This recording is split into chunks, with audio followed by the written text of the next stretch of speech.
好啦，我哋就完咗個比賽2日啦，咁啊休息咗一陣啦，看期新嘅 OPBF Super Welterweight 銀腰帶得獎，分享下你贏咗嘅感受先啦。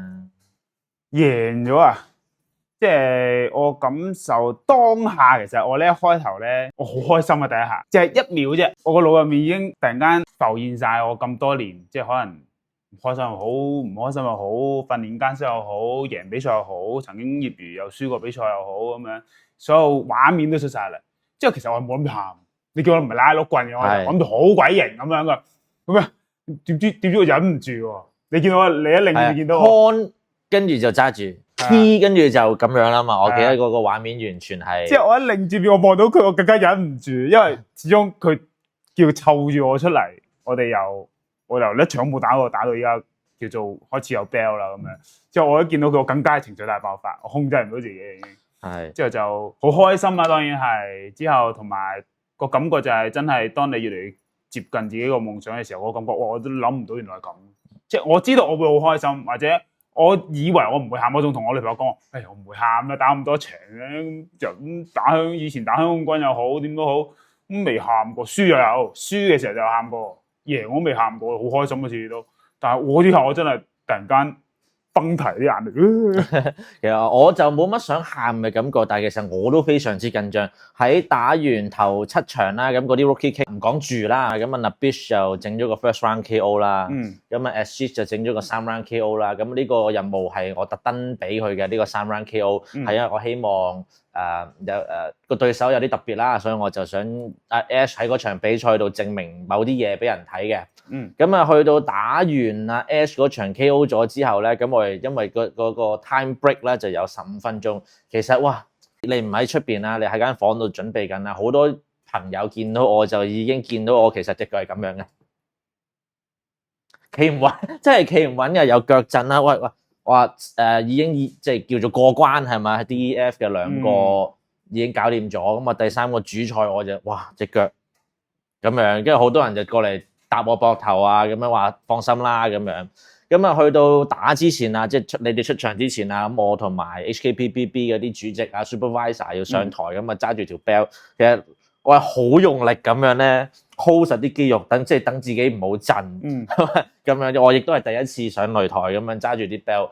咁啊去到一睇你出場啦，你好 enjoy，即係你嗰個開心嗰種感覺，喂跳晒我感覺上你係即係 relax 嘅，即係你冇嗰個好驚啊或者好緊張嗰種感覺咧。咁我個心就即刻定咗落嚟，咁啊再嚟住又係成班兄弟係咪一齊跟住出場嗰個畫面，咁我就非常之舒服。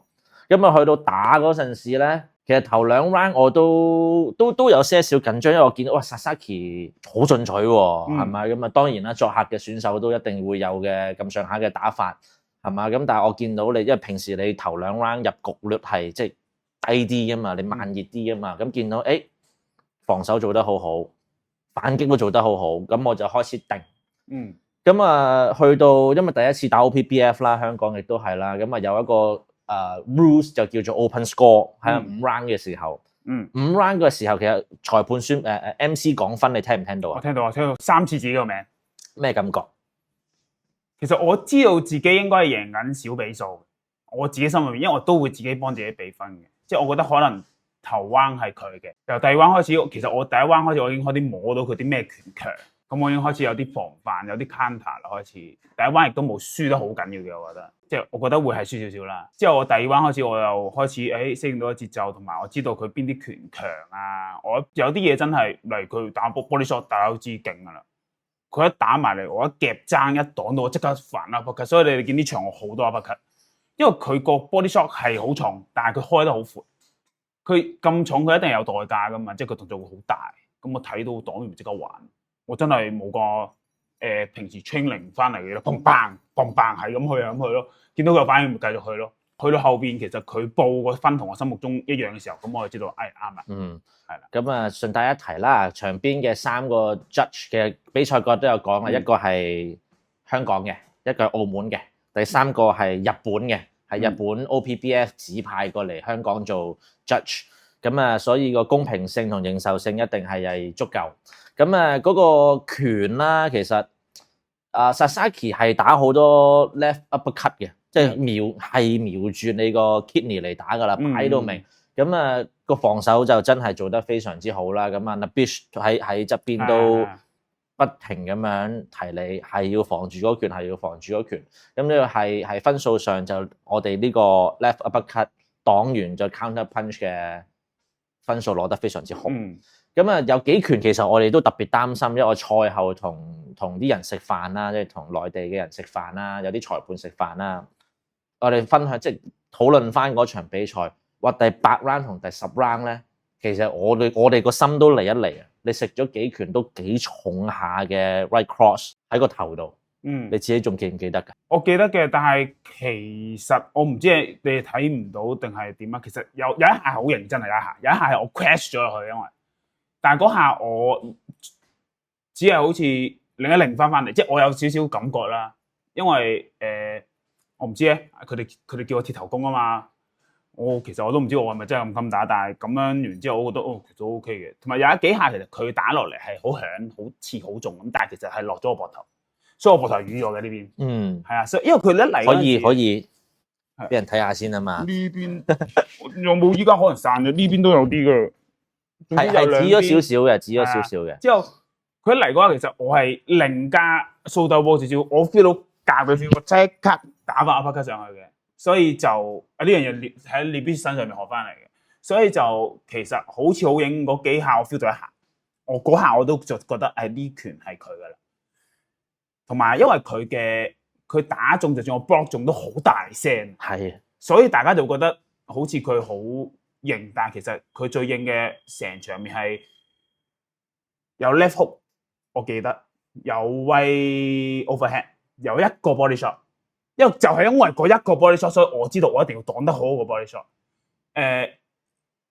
因為平時同Nabish打又係Nabish呢條友咧，其實今次同佢 sparring 都幫咗好多，因為佢嘅 power 好強，所以我會喺防守上面做好多。然後同阿 Sasaki 打嘅時候咧，我就運用翻晒出嚟啦。係啊，啲嘢出翻嚟啦，即係啲 block and shoot 啊，之後同埋啲 full， 因為同Nabish打都係，佢都係 power puncher。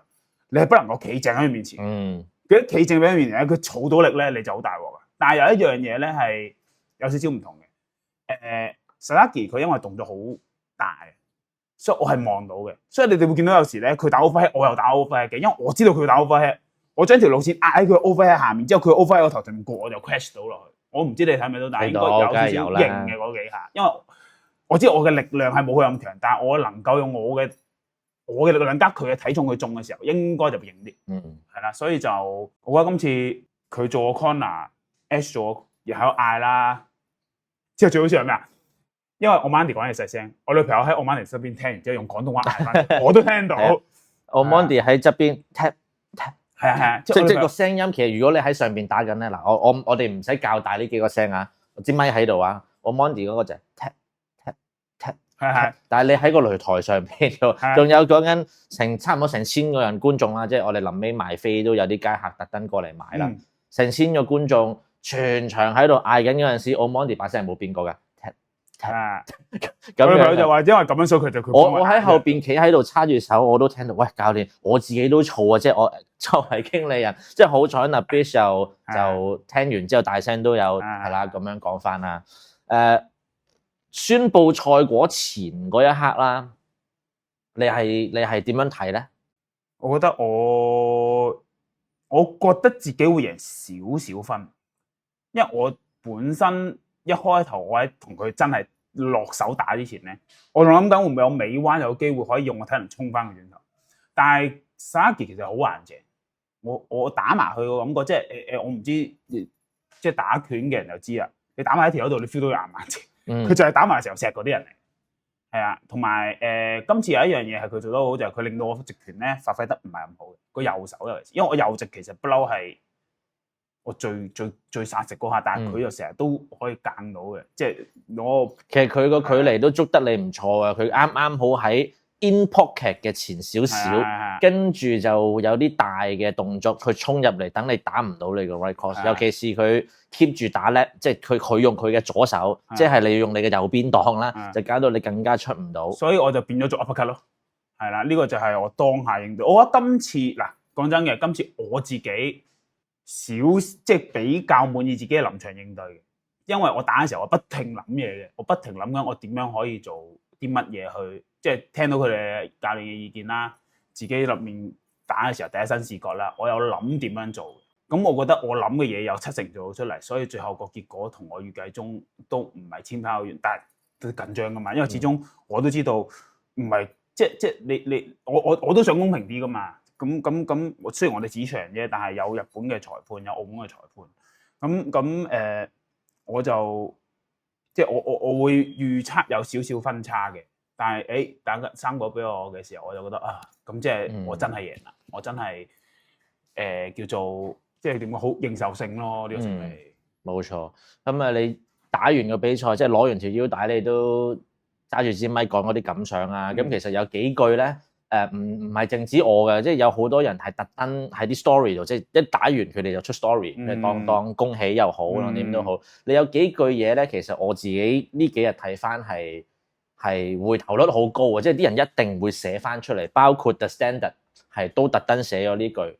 就係香港嘅運動員需要嘅係雪中送炭，就唔係錦上添花。咁呢一句你係幾時開始同埋點樣得翻嚟？呢句係其實我見到好多點講咧？因為我其實我就喺呢個行業好耐啦，都10幾年啦。依家我18歲開始啊嘛，開始打第一場館內賽。咁其實你見到有好多人因為生活得好困苦。咁我當然我自己都唔係話好咩啦，因為我只不過我可以接受到自己好窮咁樣去打拳，因為我打拳開心。但係有啲人係接受唔到，因為嗱講真啦，大家你見到我着過幾套衫，成日着公仔衫，點解？我唔會買衫噶嘛，你邊有錢啫？即係我以前中意打機，我唔打機點解？因為你打機不免課金，不免想去點樣，仲用咗啲時間去，即係用咗揾錢嘅時間啦。之後你仲要休息，你都唔夠。咁呢啲咁多嘅因素底下，你會見到有啲人就係可能即係佢哋有天分，佢亦都未必係唔勤力嘅，但係佢哋因為生活，可能佢哋又承受唔到身邊個心理質素，亦都要承受身邊嘅人嘅講，可能佢親戚新年問你一句，喂你揾到食㗎，點呢啲咧，你已經好難受㗎啦，已經可以即係我好簡單，我朝頭早去做 gym 啊咁樣。啲阿叔都會同我，即係佢哋知我打拳，我話喂幫唔幫食㗎咁樣，咁我都揾到我夠用咯。咁但係呢句係好概括㗎嘛，即係我夠用，你點知我3000蚊我夠用㗎，係咪先？好多呢啲困境嘅人點解會放棄？就因為真係錢好現實嘅，係需要錢嘅，係啦。咁你真係想幫一個拳手嘅時候，你唔係即係佢真係得嗰陣時啊，即係已經都得啦，都唔係幾需要你嘅支持啦。即係唔係叫唔需要你嘅支持，但係。你唔係喺佢最需要人支持嘅時候支持佢咯，咁我覺得呢樣嘢係我好深體會，因為我都有試過，我都話我試過3000蚊一個月，1000蚊或者幾嚿水俾阿媽，1000蚊搭車飲食又好，1000蚊自己傍身又好，咁樣好難咁樣過咗佢咁樣一段時間，之後去到後期就算教拳我都係只係維持生活啫嘛，你都知㗎啦。咁我唔會怪，即係我梗係唔會怪你哋話咩啦咁，因為你哋幫咗好多，你哋已經用晒，基本上你哋已經用咗你哋可以幫嘅方法去幫我。咁但係呢樣嘢就係我自己選擇噶嘛。我係一個咁樣嘅人嚟嘅，我自己受咗呢啲苦，我就會想以後我後輩或者佢哋啲僆仔唔需要受呢啲苦，真係好辛苦，因為我真係覺得好辛苦。運動員係好艱辛嘅，即係尤其是仲要本身你唔係，即係我唔係，都係嗰句啦，我哋有好多唔係富裕家庭，即係你話我可能屋企我好啲。可以幫你咁樣，咪好啲咯。咁但係我有個好彩嘅位就係我唔係一個富裕家庭，但係我媽媽唔需要我養家，我只要搞掂我自己，俾到少少佢，咁佢就 OK 啦。咁所以我就可以咁樣，但係都係好辛苦，所以我就好希望可以，例如我可以多啲人關注嘅時候，我 force 一啲嘢可以幫助到大家。我都想其他人好噶，即係我係一個咁樣嘅人咯，我唔想大家受我受嘅苦咯。咁如果真係有一啲好有，因為我見到真係好有天分嘅，可能就係因為屋企唔支持，或者佢根本覺得佢揾唔到錢，就唔俾佢打。咁或者佢打唔到落去，佢真係奇哥頂唔到啊！即係我好啦，咁因為我可以受苦，我唔可以叫人哋跟我一齊受苦啊嘛。即係我頂到，我唔可以叫喂你跟咗一齊頂，我頂到你點會頂到？唔會咁樣，咁嗰個唔同啊嘛。咁所以。我就會有呢句説話嘅出現咯。因為我自己都有好唔開心過，我都有想過放棄，真係有。點解我會嗱？你都知道我好感謝你哋，因為其實喺我人生最低谷，我就嚟放棄嘅時候，就係你哋問我做唔做教練，我入咗嚟做教練先至繼續嘅。如果我又唔打噶啦。所以我就會有呢個説話喺個腦裏面出現咯。呢句説話其實係非常之欣賞，因為你話好多運動都好啦，即係唔係淨止拳擊啦。你話幫唔幫到個運動發展啊？提唔提攜到後輩啊？即係俾到啲咩説話去鼓勵年青人又好，後輩都好嘅。呢句説話真係好緊要，唔係一兩個 post 就話我支持呢個運動就點點點咁樣，係呢句説話係好身體力行嘅，即係你真係做到出嚟，唔淨止話我哋今次打呢個 OPPF 啊，其實 Rookie King 嗰5場比賽之前係講緊 Fight Night 㗎嘛，咁好多嘅 matchmaking 都係漢奇負責啦，由冇打過比賽去到有經驗嘅選手都係由佢去 matchmake，先可以令到我哋今次嘅比賽嗰5場 Rookie King 係好好睇，match 即都非常之精彩。咁啊，所以佢嘅身體力行係我希望大家都要關注埋呢一樣嘢，就唔係淨知佢嘅成績同埋佢嘅拳擊路。咁啊，仲有一句説話咧，都俾好多人去 share 嘅，就係天道酬勤。係啦，我都想你分享下呢句説話。其實呢度嘢我以前唔識㗎，我細個我打咗大概第3年拳，今次又嚟睇阿葉師兄，佢係一個日本留學嘅，我同佢好有緣分，佢同我同一日生日，佢學拳嗰年係我出世嗰年，所以即係。我生日出世嗰日就係佢學拳嗰年嘅嗰日啦，係啦咁樣。咁嗰陣時佢有見到我，佢覺得我啊，即係佢可能佢覺得我勤力，同埋以前喺舊拳館又冇一個好正式嘅教練教，佢覺得我有天分。咁佢又同我突然間有一日同我講：其實我見過好多有天分嘅人，但係唔勤力；我見過好多勤力嘅人，但係冇天分。你兩樣嘢你都有，咁所以咧你要加油。天道酬勤，之後我就問葉師兄呢句咩意思啊？咁佢就解釋我聽啦，即係例如即係你好勤，即係天道酬勤，我都唔識點解釋。大家嘢上網查。天道酬勤是一句著名的漢語成語，核心意思為上天會厚報勤奮的人。呢句嘢好入我心啊！即係我覺得係喎，佢講完我解釋之後，哇係喎，我覺得呢句嘢可以。尤其是我本身係一個比較叫勤力，我覺得勤力，我覺得所有嘢就係你成功或者你想去完成一件事，勤力唔係令到你一定會成功，但勤力係基本。如果你唔勤力，有機會嚟到，你都只會係個機會走咗嘅，你係唔會有準備去捉好個機會。所以呢句嘢每日都提醒緊我，林漢奇，你千祈唔好怠慢。我啱先同大家講完，我唔係諗緊我又開心咗啦。第一樣嘢我睇翻自己啲片，我有咩要改進。第二樣嘢我諗下幾時開快操拳。身邊啲人你成日鬧我唔休息啊嘛，其實個個係咁呢排個個係咁撳住我，喂，你唔好再去操拳啊！唔好一嚟又翻，第日即刻跑10K嗰啲啊，你唞下先，唞翻2日先啦。咁我咁樣咯，咁樣。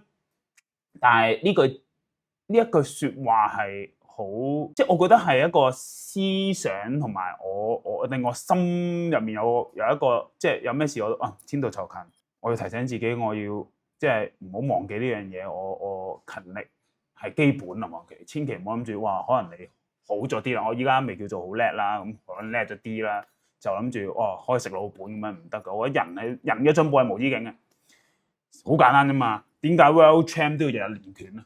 因為總會有人超越你。你練少一日，人哋練多一日，你就唔知幾時就係個差距啦。係啦，即係好似你必須講嘅咁，點解我哋要好努力咁練拳？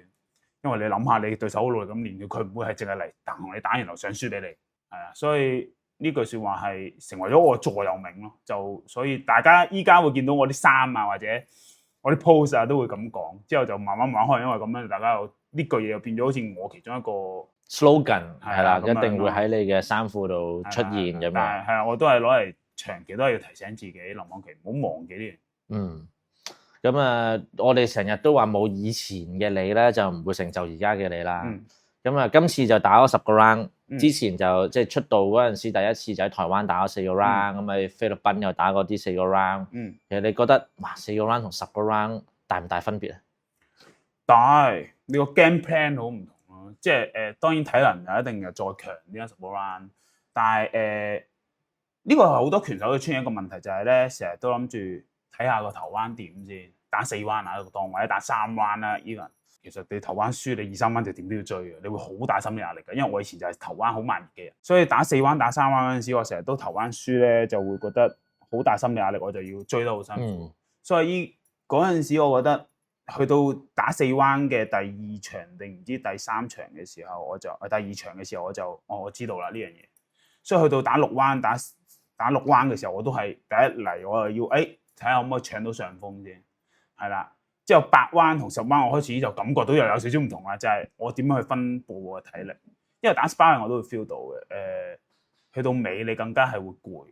咁如果你一開頭亂咁放，就會又令到你尾冇咯。咁所以你點樣去將嗰啲體力分配就好重要啦。所以大家可能會見到今次我打嘅一開頭冇以前咁衝嘅，因為我知道第一樣嘢，Sasaki 進攻破壞力好強。我一定要做個防守，睇下佢咩料啫。第二嘢就係我需要留少體力，因為我咧係耐力型嘅。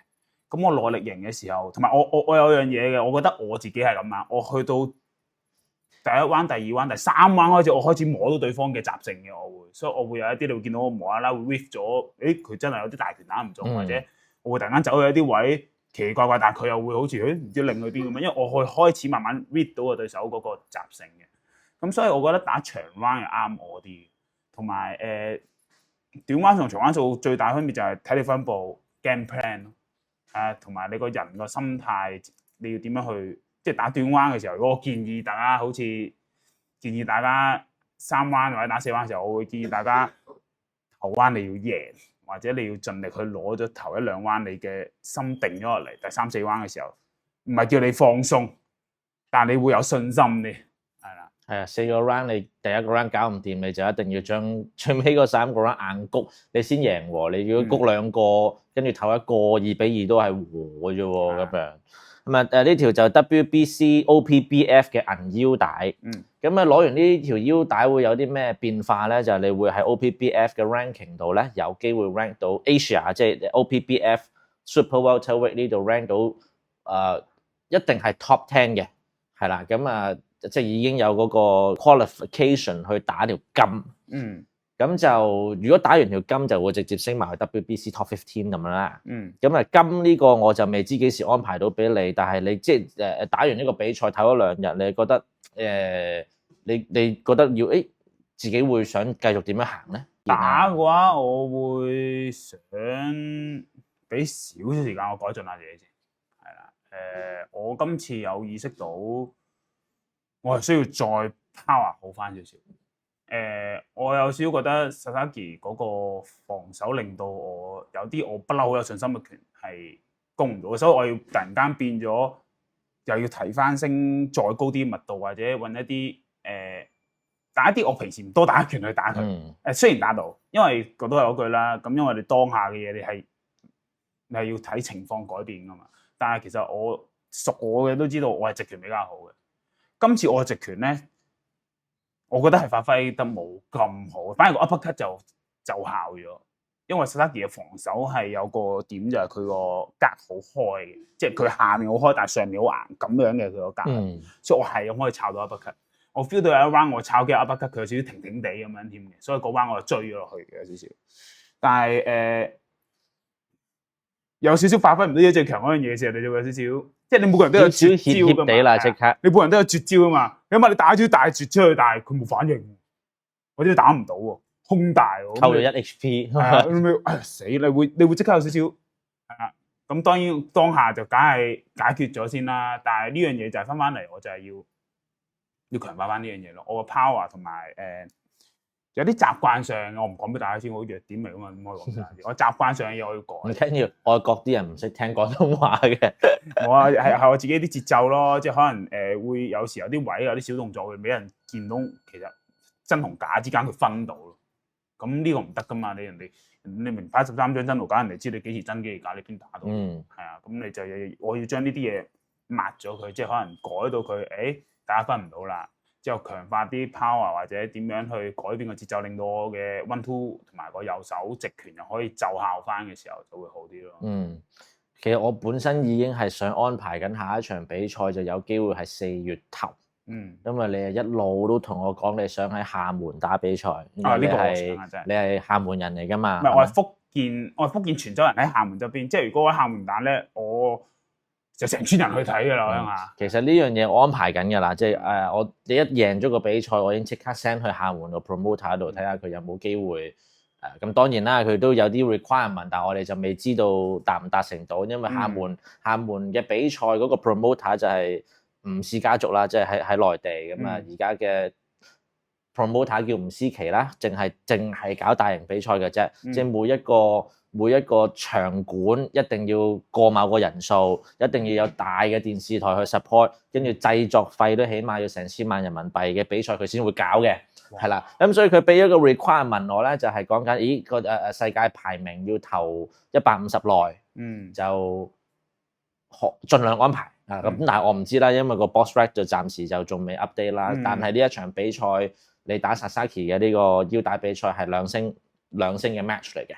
咁香港係除咗河野公平嗰一場之外咧，係未試過兩星 match 嘅，係咪？咁所以你贏咗呢一場比賽嗰個 rating 應該都升得幾高。咁我希望4月嘅時候係真係有機會安排到呢一場比賽，亦都可以夠時間去改變到你自己嘅陋習咁樣啦。咁但係當然所有嘢就要等 box rec 出咗嚟啦，湊夠啦，跟住我再慢慢去 match make 咁樣啦。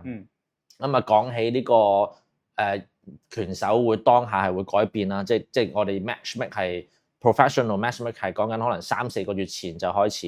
咁我哋當知道 book 咗1月13號呢個場啦，咁我就開始要揾主賽嘅對手俾你。其實我哋當中都轉過幾次啦，即係由開始第一個係哈薩克斯坦重拳型，我記得係11 win 10 KO 係11 win 11 KO 㗎，係超級重拳型 KO 率極高嘅拳手。咁啊，根據某啲原因就有轉啦，咁啊諗住轉去打呢個日本嘅JBC 冠軍，係啦 JBC 嘅 Super Welterweight 冠軍。咁但係打完之後一去 contact 咧，本身 OK， 咁但係佢有更加大型嘅比賽，因為佢要 defense JBC 嗰條腰帶，咁就佢選擇去打一個更加大型嘅比賽。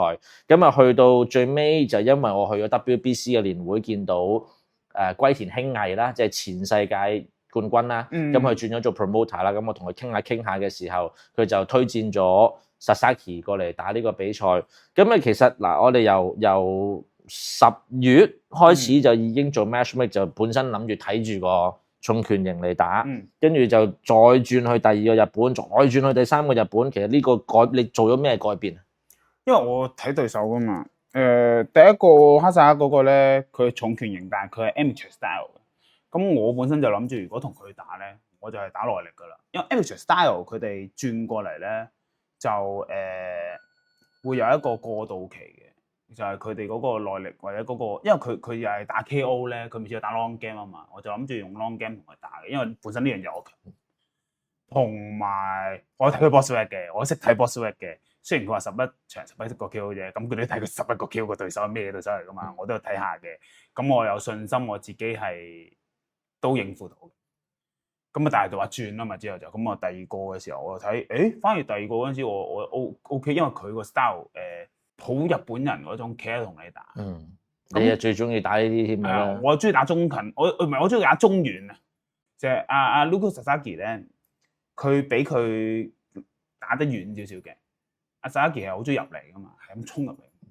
咁啊，之前嗰位選手啊，佢個全名係咩啊？我都唔記得，要再睇翻個 box。就佢係企喺度同你打中距離。咁我呢個距離反而係我比較擅長嘅，我覺得。因為喺中距離嘅時候，我發揮到個直拳，我發揮到 head movement， 係啊，咁啊我都有信心嘅，我覺得係啦。咁啊去到轉到 Sasaki 嘅時候，我見到又唔同咯喎，咁樣咁啊再轉咯，就好打咗今次今次呢場比賽佢哋都話係我有史以嚟最跟 game plan 嘅一次。我以前又唔係叫唔理 game plan 嘅，我會有少少上頭啊，係啊，我會。嚟咁樣噶，打下就衝咗埋去同人死搏爛搏噶啦。因為今次就呢個都要讚翻啦，即係今次你都有，你都有，但係打咗幾拳之後你就自己識 calm down翻自己，就即係褪後，跟住再再執行翻教練嘅節奏啦，咁樣係啦，呢個係都要讚賞。咁係啦，咁打完 Silver，當然希望就打條高啦。咁而家高嗰個 Super Welterweight 就喺日本度，咁一個前 K1 嘅冠軍，咁都快嘅。佢講緊第4場就打 OPBF 金，期唔期待或者想唔想打呢個選手？我期待，我想都係嗰句啦。我需要啲時間改進，然之後同佢打，我會更有信心嘅。係啦。咁我同埋有時係咁嘅，即係我以前未打到佢呢個位啊嘛。咁我就對呢個高度嘅拳手，或者日本嘅一啲比較佢都算 OK 嘅拳手啦，始終都係全日本嘅青年冠軍嚟。係啦，咁我就會冇個概念喺度，到底佢有幾強咧？打完佢之後，我覺得未去到遙不可及，但我係覺得我依然需要更加努力去提升自己，先至可以更加穩陣咁樣攞低呢個目標咯。咁我會都係啦，我有俾方向，即係我內心都有啲方向，自己係有啲咩需要練好啲，有啲咩需要點樣練咁樣，同埋有啲嘢都要揾體能教練再傾，因為我都要諗緊點樣去強化我嘅力量啊嘛。咁呢個係除咗技巧上，你體能上都一定係要有啲變化。咁所以就我覺得都係要少少時間，但我覺得會更加有信心咯。係啊，咁又唔係冇信心，我對自己依家即係你知我依家嘅心態㗎啦，我係相信自己嘅。一定要啊！運動員係必須要有呢個咁嘅心態，先可以行得更加高啊！你嘅目標即係你嘅夢想啊，唔係目標。你夢想係打 OPBF 嘅腰帶，咁你而家攞咗條 Silver，咁其實我自己覺得咧，我作為經理人啫，我就唔會話俾一個好肯定你，即係始終我叫做 Silver，只係你嘅入場券，係啦，開始掂到你嘅夢想啫，未嘅，因為你金你先係。我覺得我只係開咗個門，係啦，你打開咗呢個門。好似黑子的籃球，你哋有睇黑子的籃球嗰個鬆嗰隻門咁樣打開嗰隻光，哇到嚟啊！呢一個有冇呢個感受啊？嗰隻哇有，我就覺得自己即係都點講咧？即係當你夢想開始越嚟越近，好似要成真嘅感覺，嗰個好奇妙啊！感覺即係我。咁當然我咁努力去做呢樣嘢，我梗係會覺得自己會得。因為你必須要抱住自己會得嘅心態，你先至會得噶嘛。你唔會抱住一個自己唔得嘅心態，原來得咗噶嘛。即係可能有人好好彩啦，但係我係抱住一個我覺得自己一定會咩啫？我覺得自己一定會得嘅心態去做呢件事嘅時候，但係嗰個感覺嚟到嘅時候，真係唔係預期唔到嘅，只能講哇，真係咁啦。即係我直頭嗰日翻到屋企完咗場比賽。攞咗條帶翻屋企睇一晚先啦，係咪先？擺喺張台度，我望住佢。有冇攬住？因為我自己瞓覺咧，就一定要有攬枕，即係要有咁長得咁長，成個人咁長嗰啲，我先瞓得着嘅。你有冇好似哇即刻拆散條 belt，即係咁樣夾住瞓覺？我係因為有樣嘢嘅就係我打完比賽我唔會咁早瞓嘅，因為你打得好勁啊嘛，你唔可以咁早瞓，你對個腦唔好啊，你唔知個身體會唔會有其他反應，所以我冇好早瞓，但係我好長時間坐喺條腰帶前面。我真係就咁坐喺度望咗好耐，哇！我就突然間自己同自己講嘢話，哇！龍安琪真係行到呢步，即係我就好唔知我感覺好奇妙，好感觸咯。即係我都同我阿媽傾偈話，哇！阿媽，我真係行到呢步咯。咁樣之後佢話係啊，你真係行到呢步咯，我都估唔到啊。阿媽有冇都瞓唔着啊？佢冇，佢好攰啊。啊，係啊，但係就嗰晚係其實去到3、4點我未瞓着，我都仲係喺個廳度咁樣望住腰帶，哇！我真係行到呢步，個感覺就係咁樣咯，好奇妙咯，好開心嘅，真係好開心。我即係好似我講，你見到我 Facebook 打啦 ，IG 打啦，我覺得呢一瞬間我真係所有嘅以前可能受過一啲負面嘅嘢咩都好，真係呢一瞬間你又哇抵啊！得噶啦，係啊，好咁仲有咧就係、其實你每一次比賽之後咧，都總會有啲以前睇你唔起嘅人走去揾翻你啦，即係有啲哇你而家得咗啦，點啊，其實只會越嚟越多嘅啫呢啲人。打完呢一場比賽，其實講緊2日48個鐘啦，有幾多人係哇即刻揾翻你啊，加油啊！有冇有一個以前啲學生咯，即係我記得佢有同我講過嘅，你好好地打份政府工咪算咯，咁嗰啲咁嘅説話咧。但係呢個我成日見到佢就開始有啲 post 度留言啊，加油啊，你得㗎咁樣，之後我就咁樣咯。係啦，其實呢啲都係一個指標嚟嘅，即係我覺得呢個指標係一個動力嚟嘅。我如果係我係會希望越嚟越多人去翻嚟身邊去支持啦。咁當然我亦都唔可以話呢個係錦上添花嚟嘅，咁但係都係一個支持性嘅指標嚟嘅。我都要放開啲心咯，我而家開始，即係以前我可能細個啲啦，同埋即係好想會好嬲咁樣，即係我睬你都傻啦咁樣。但係我依家覺得，咁如果我做好自己，然後我吸引到以前支持我嘅人翻嚟支持我，咁即係代表可能我已經喺呢件事上面做得越嚟越好啦，真係可以，即係佢哋一開頭覺得唔得嘅，都覺得你得嘅時候，咁你咪開始得緊咯。咁我作為一個小完結啦，就係贏咗呢條腰帶之後，雖然你喺個擂台上都講過好多説話㗎啦，即係要多謝嘅人又好，你自己想講嘅説話都，但係其實當一刻咧，你好激動嘅，即係你講咗嚿你少少語無倫次，跟住唔知你會唔會有漏咗任何人係未多謝啊，或者未感謝佢哋啊？趁呢個機會就係咯。哇！真係太多啦，多謝嘅人，我好難逐一講啊。但係我都係屋企人咯。我覺得我媽媽我要好特別講嘅，我即係咁多年佢都冇好特登咁樣，即係佢都冇去俾壓力我。咁我覺得呢樣嘢係我真係比其他人幸福嘅。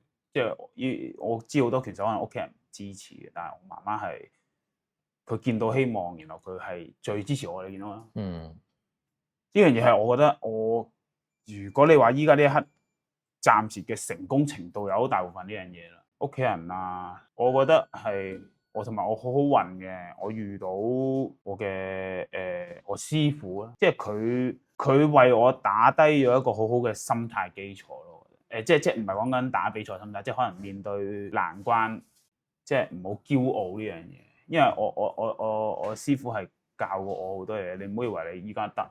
係唔會有一個係真係最得嘅頂點係啦，你只會可以更得，同埋你唔好以為自己係乜嘢人物，你可以隨時咩都唔係。我自己亦都睇唔過，我傷過啦，十字韌帶，我都嗰陣時我細個夢想入樽咯，今日掹框，聽日斷咗腳，即係你可以突然間你就唔係㗎啦，你就唔係理所當然㗎啦，所有嘢。所以我永遠都係抱住一個比較感恩嘅心咯，即係 even 我可以繼續訓練。大家成日問我點解你咁勤力？當你試過你連勤力都唔得嘅時候，你就會好勤力㗎啦。即係我斷隻腳瞓喺張床度，我連我想起身去行路都唔得，我要去勤力，想勤力啦。依家我真係好想勤力，我以前好懶啊，當我打波唔夠勤力，又唔會好懶嘅。但係當我想勤力嘅時候，勤力唔到嘅時候，我突然間可以即係我嘅腳行得翻嗰個感覺，我就覺得哇！今次我一定要捉緊呢個機會，每一日我都要好好珍惜，每一日起身訓練我都要好珍惜，我都要做到我自己想我自己做嘅，所以就係令我自律嘅嘢就係呢樣嘢，即係我覺得你連有機會俾你去努力去自律，你都要感恩呢樣嘢嘅時候，你就唔會懶噶啦。仲有咩人要嗰日有冇 miss 咗㗎？哇 ！sponsor 咯，哇！即係要逐個數喎 sponsor 咯。今次嘅呢個 show 真係即係叫做集大家之力先至搞得成，無論係物理治療啊、CP 啊、莊虛啊，莊虛係一個我哋嘅一個好朋友，係啦。之後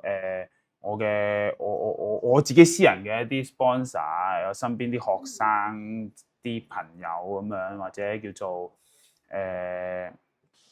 我自己嘅物理治療 sponsor 啦，我係體能教練都係我 sponsor 啦，我剪頭髮都係啦，因為大家知道我爭嘅就會就係 sponsor，因為我覺得我係好好彩呢樣嘢就係、可能因為大家見到我勤力，大家都會想幫。係啦，咁樣仲有入場支持嘅每一個朋友啊、拳手啊，無論係以前有冇打過，有啲直頭係我都唔知佢嚟咗嘅，係啦，或者有啲可能以前係對手添，咁樣都會入嚟睇嘅時候，咁我就好多謝每一個支持我嘅人咯。之後就公司我哋拳館咯，其實我好開心嘅，就係好兄弟，今次真係好兄弟吧。我出場大家見到啦。有一件事我一定要分享，好好笑嘅。喺後台熱身啦，我見到個個都即係好神色凝重。係啦，列比士又好神色凝重，我 Mandy 又好神色凝重 ，H 啱打完之後，個個都神色凝重咁樣。之後但係我就你好 relax 咧，一定好我係比較期待啦， relax 嘅好期待即係我係比較 relax。我有一段最後出場之前，我有少少唔出聲，因為唔知係咪嗰個氣氛啊。但係音樂一響，我個心入面有個感覺就係唔得，我要打破呢氣氛。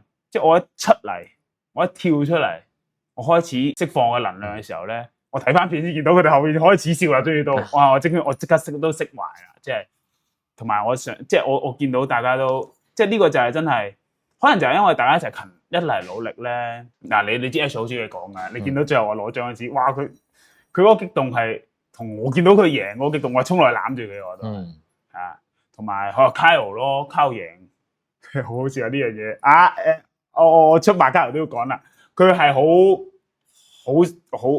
開心嘅，都冇嘢嘅喺個台上，我估冇嘢啦，我冇睇晒佢啊，因為我睇佢贏咗我就即刻熱身啦，佢入到嚟。佢見到我開始喊，我見到你，我忍唔住啊！我喊咗噶，我哋兩個攬住一齊喊噶。哎呀，有冇拍片啊？搞錯啊！佢咁偏開，之後就佢望住我，我望住佢，即係因為我哋日日都一齊練，同埋我知道佢嘅付出，佢亦都睇住我嘅付出嘅時候，嗰個感覺就係，哇！我都唔識講，個感覺真係。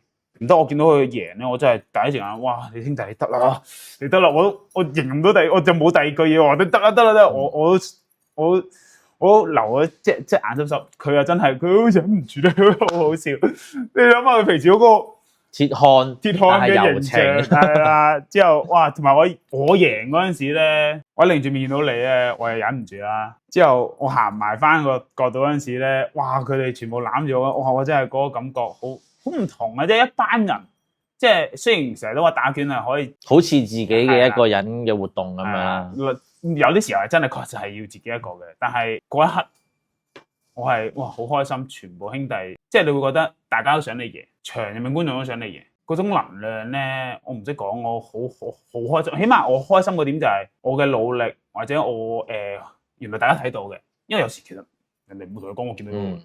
即係大家都好想我贏，我就知道原來大家都將我做嘅嘢係有睇到嘅，係啦，即係我好開心，我嗰個感覺我係超開心，我形容到。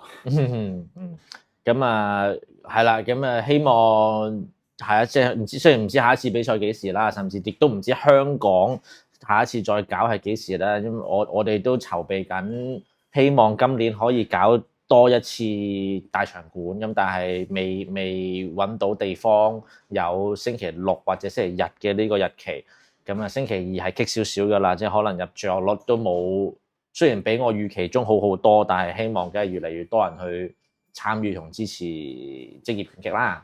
咁啊希望可以快啲話到俾大家聽，香港我哋幾時會再搞第二次大型嘅比賽。咁啊，想打 Rookie King 嘅，咁我哋一定會搞第2、3屆噶啦。咁啊，希望大家拳手打個比賽又好，未打過比賽都好，未必想打 Rookie King 嘅腰帶，想直接打職業嘅，歡迎去 DEF 我哋嘅 Fight Night 度打咗先。咁啊，報名可以揾我又得，揾漢奇又得，會幫大家 match 一啲公平嘅比賽。咁啊，我 as 一個 promoter 啦，見到大家嘅成績努力，咁啊會盡量幫大家去安排噶啦。咁啊，亦都賣個關子，就係內地講緊3、4月，跟住6月、7月都準備會有比賽，咁我都傾緊。咁啊 Ashish 啱啱贏咗啦，個8個回合啦，咁啊我公司都準備安排佢打個10回合。咁啊傾緊一個 WBC 嘅腰帶亞洲性嘅118磅，咁啊希望可以喺3月中至底就有機會喺西安舉行。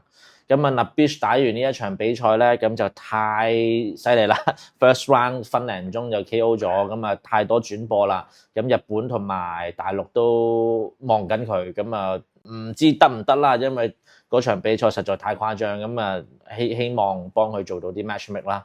咁啊啱啱講完就4月，希望4月1號就希望 match 到個廈門啦。咁啊8個10個 round，咁我答唔到大家住。咁啊睇緊嘅未睇過嘅都繼續 follow 我哋 DF 嘅 page。咁啊有啲咩比賽嘅資訊亦都會喺呢度發放。如果大家睇完呢個覺得有啲咩特別想再問我啊，問漢奇啊，有啲咩問題漏咗，大家想再聽嘅咧，記得留言。咁我哋一定會再拍多幾集俾大家睇。咁啊補翻晒大家想知道嘅問題同答案噶啦。咁啊記得 follow DF， 同埋仲有漢奇，仲有嗰日有打過嘅所有拳手。咁啊繼續支持職業拳擊。Thank you。